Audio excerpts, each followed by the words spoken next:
And thanks everybody else for taking time out of your day to join us for this presentation, this webinar.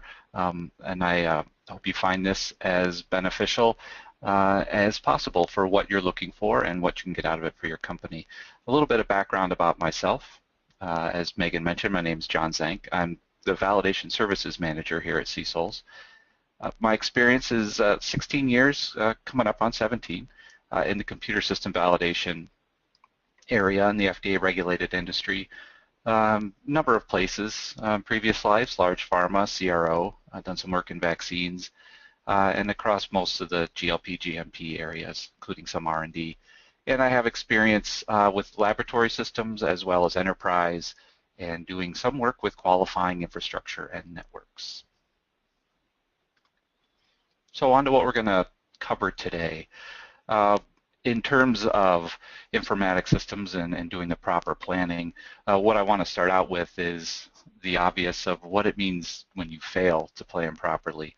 And I hope most people have not reached that failing point. So hopefully this will, if you're close to it or worried about it, hopefully this webinar will give you some tips and hints to get through that. So I'll cover what challenges await you when you're looking at the planning process for validating an informatics system, and what should the plan say, and go through some of what the contents are of a plan. Cover some other aspects of planning outside of the actual plan document itself.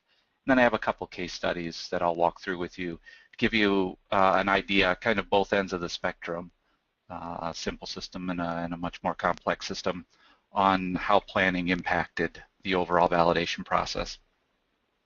Excuse me. And lastly, I'll leave you with just a real quick slide of what proper planning does to kind of sum up the presentation as a whole.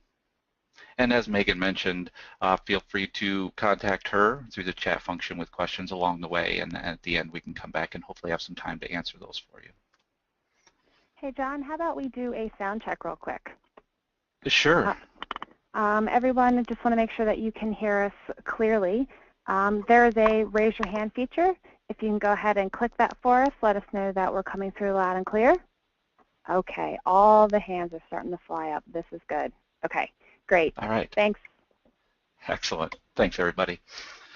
So this slide that you see here, I think most people now are familiar with the motivational and the demotivational posters that are out there as well. So as I was looking through some of them to kind of see if there was anything to use for this presentation, I stumbled on this one about planning, and as you can see, we do it for a reason.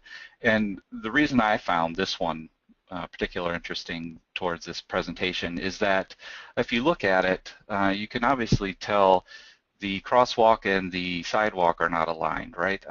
And by looking at it, you can see that not only was the sidewalk fixed, apparently, you can tell by the construction remnants there, and then the crosswalk added. It's not clear what happened first. And you can wonder, well, did the painters come by and paint the stripes down for the crosswalk? And then the construction crew showed up and went with their plan and said, well, based on what we have, this is the way the sidewalk is intended to go.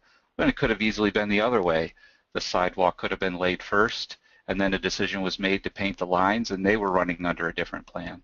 So what you're looking at is an overall project that didn't end well, and probably leaves some confusion for anyone who's attempting to cross the street here. And so the hope, this kind of sums up the hope of what I get to through this presentation, is to point out what happens when you plan wrong and fail at planning, and what can actually go well and help you avoid this crosswalk, sidewalk issue. So here, these next couple slides are kind of what I wanted to point out as to what failing to plan properly means.